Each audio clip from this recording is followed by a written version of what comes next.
lesión presenta hallazgos benignos o malignos, de tal forma que encontramos realizada en ese diagnóstico y sin embargo se le debe realizar una mastografía de tamizaje al año o a los 2 años. Si es un resultado maligno, es decir, se detecta cáncer, se le debe instaurar el tratamiento adecuado en relación a la estirpe oncológica y a determinados marcadores de inmunohistoquímica, los cuales van a determinar qué tipo de tratamiento médico oncológico va a recibir, si va a recibir solamente quimioterapia o radioterapia y posteriormente o antes la cirugía para extraer la lesión maligna. La mastografía puede determinar cuatro tipos o patrones de hallazgos en relación al tipo de mama. Hay mamas o glándulas mamarias que tienen mucho tejido glandular. Más del 50% de la glándula mamaria corresponde a tejido glandular y esas mamas se van a ver como estas que se ven aquí.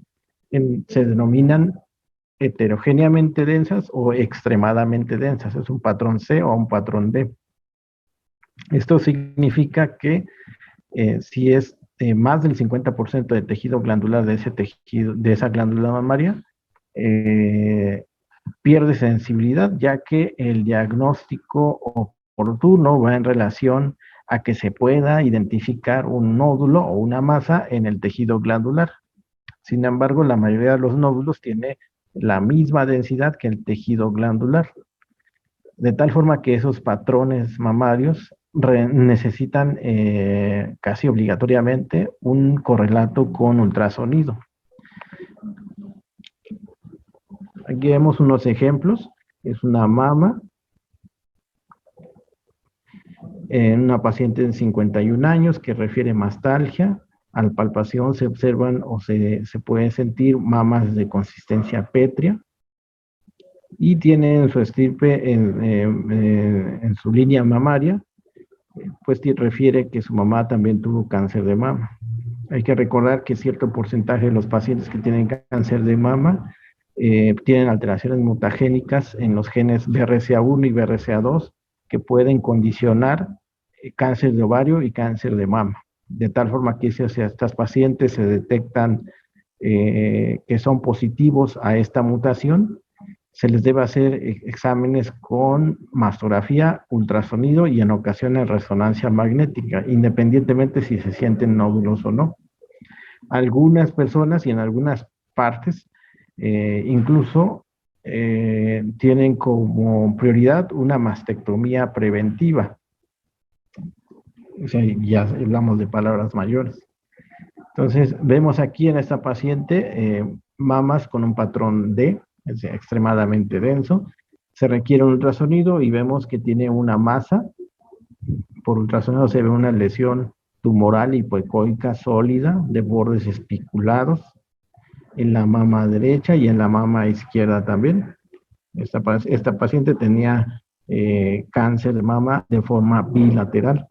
Esto es importante recordar porque generalmente el cáncer de mama se presenta una sola vez y obviamente en una mama, pero también hay pacientes que pueden tener asincronicidad en cuanto al cáncer mamario, es decir, pueden tener cáncer de mama de un lado y 5 años, 10 años después surge cáncer en la misma mama o de forma contralateral, siendo todas lesiones de novo.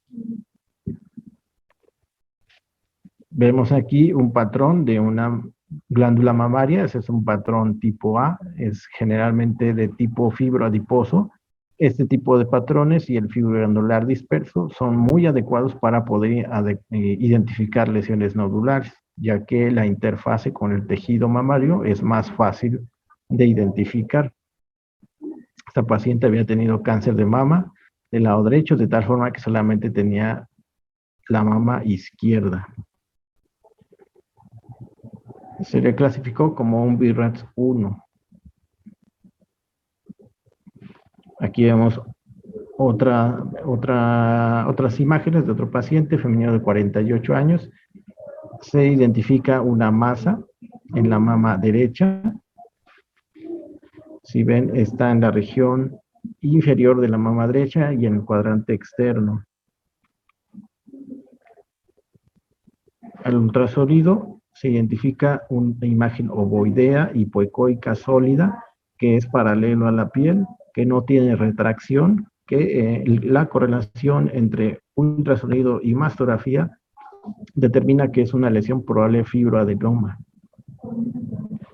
Se le puede dar un BRAF 2, es decir, es una lesión benigna.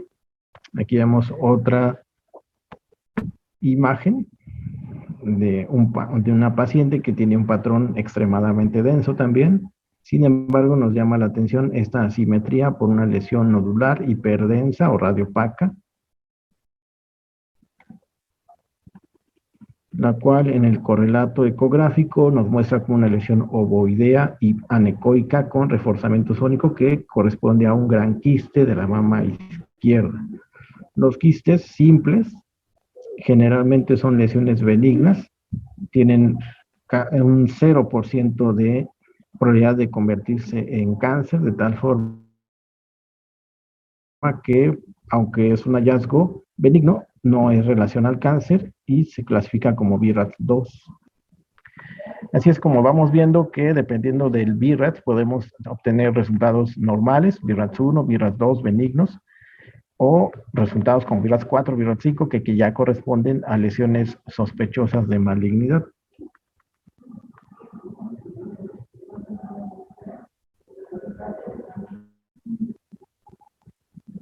Vemos aquí otro paciente.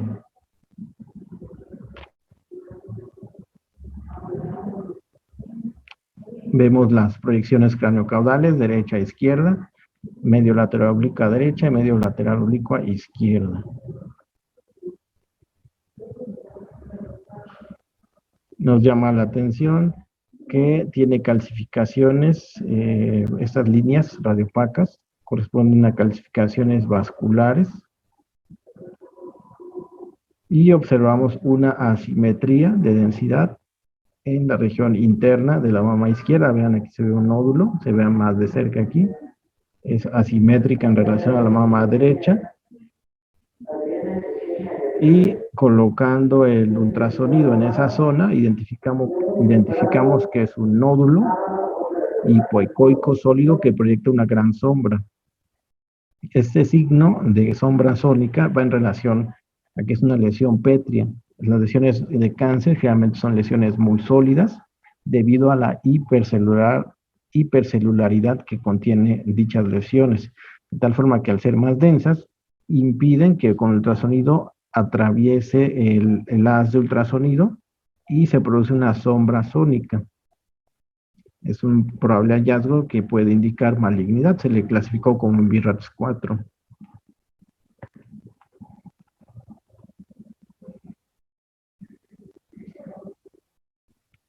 Aquí otra vez vemos imágenes de un patrón heterogéneamente denso. Las proyecciones mediolaterales oblicuas, derecha, izquierda, en espejo para poder compararlas. Igual las craniocaudales, derecha, izquierda, en espejo para comparar. Nos llama la atención una asimetría en los cuadrantes internos de la mama izquierda, que haciendo un acercamiento vemos que tiene bordes espiculados esta zona. Vean cómo tiene una corona radiada alrededor.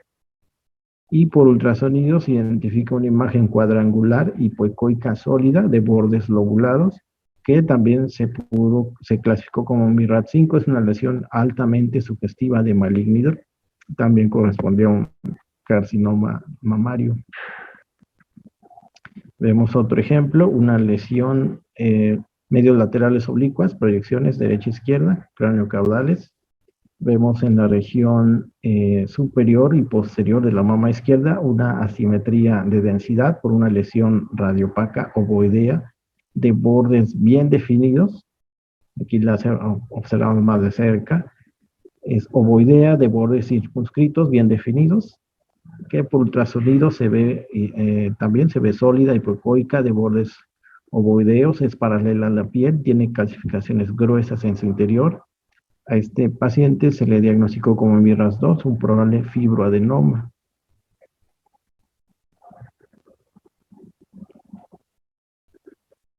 En la actualidad también tenemos resonancia magnética para glándula mamaria, pero se reserva para algunos pacientes.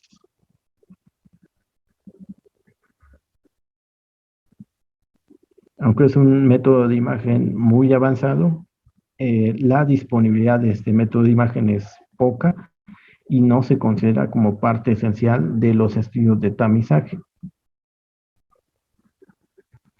Pues, se reserva para personas que tienen generalmente hallazgos que no son concluyentes con mastografía y ultrasonido, y sobre todo para personas en las cuales haya mucha sospecha, sobre todo cuando son positivos a las mutaciones del gen BRCA1 y BRCA2, y que clínicamente no manifiestan nada, ni por ultrasonido ni por mastografía se encuentran hallazgos sospechosos.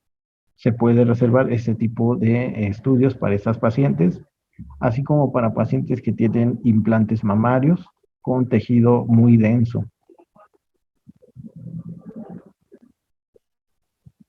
También se puede utilizar para pacientes que hayan sido operadas por cáncer de mama y en los cuales los hallazgos por mastografía y ultrasonido no son concluyentes para lesiones malignas o benignas. Eh, cabe, cabe hacer mención que en la resonancia magnética se puede administrar medios de contraste, de tal forma que las lesiones oncológicas generalmente tienen un metabolismo diferente a las lesiones benignas o al tejido glandular, y esta diferenciación puede ser un hallazgo que podemos determinar en los estudios de resonancia magnética.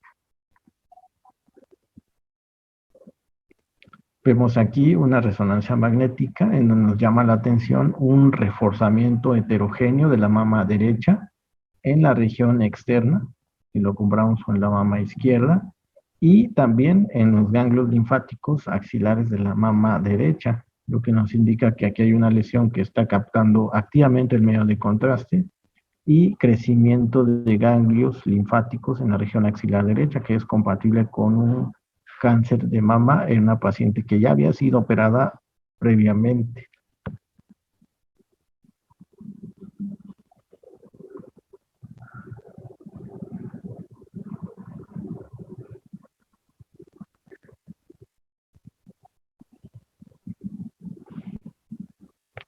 Aquí vemos otro ejemplo, una lesión nodular, corresponde a un cáncer y un ganglios linfáticos en la axila del lado derecho. Después de la cirugía y de tratamiento con quimioterapia, vemos que ha sido resecado totalmente la lesión maligna. Sin embargo, queda un residual de tejido ganglionar tumoral en la región axilar del lado derecho.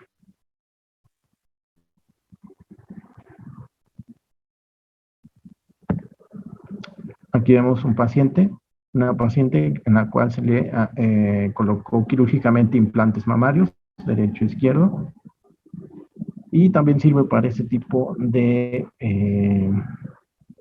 o para evaluar lesiones en ese tipo de parénquima mamario que haya sido modificado previamente por los implantes. Las contraindicaciones de la resonancia magnética es, pues, en general lo que ya a lo mejor ya conocemos, materiales de tratamiento intracorpóreos que tengan material metálico como marcapasos, desfibriladores, estructuras metálicas, neuroestimuladores, implantes cocleares, bombas de perfusión.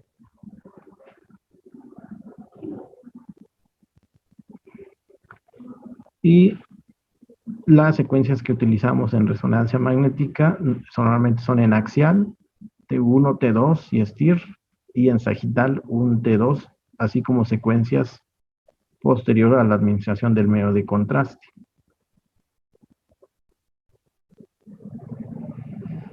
No es recomendable entrar mucho en tema de resonancia magnética debido a que pues seguramente es poca la disponibilidad de estos métodos de imagen, creo que es suficiente con conocer el BIRATS, las aplicaciones que se usan con la mastografía y ultrasonido, que es lo que en general y lo más común se usa en nuestro medio. Recordar que los pacientes con BIRATS 4, BIRATS 5, lo más recomendable es obtener una biopsia de esas pacientes, de esas lesiones que se identifican en estas categorías. Los BIRATS 1 y 2 son lesiones, hallazgos normales o benignos, mastografía al año o a los 2 años. El BIRATS 3, recordar que es un estudio probablemente benigno en donde la probabilidad de malignidad va del 2 al 90%, de tal forma que estas lesiones de BIRATS 3 o hallazgos se deben estabilizar con el tiempo, es decir, si permanecen igual al año, a los 2 años y a los 3 años, se debe recategorizar. Si son hallazgos que no cambian o disminuyen de tamaño, se colocan en BIRATS 2. Si aumentan de tamaño o tienen otras características, suben a BIRATS 4 y hay que obtener biopsia. El BIRATS 0 es un estudio que necesita un estudio complementario, por ejemplo, una mastografía que tiene un patrón C y D, y la paciente necesita un ultrasonido, se le coloca o se le da la categoría BIRATS 0 previamente. Después de hacer el ultrasonido ya se cambia ese BIRATS 0. Y el BIRATS 6 son pacientes que ya han sido tratadas previamente y que ya se les conoce histológicamente que tienen cáncer mamario. Bueno, hasta aquí vamos a terminar el módulo de tórax y los vería hasta el día lunes para el examen.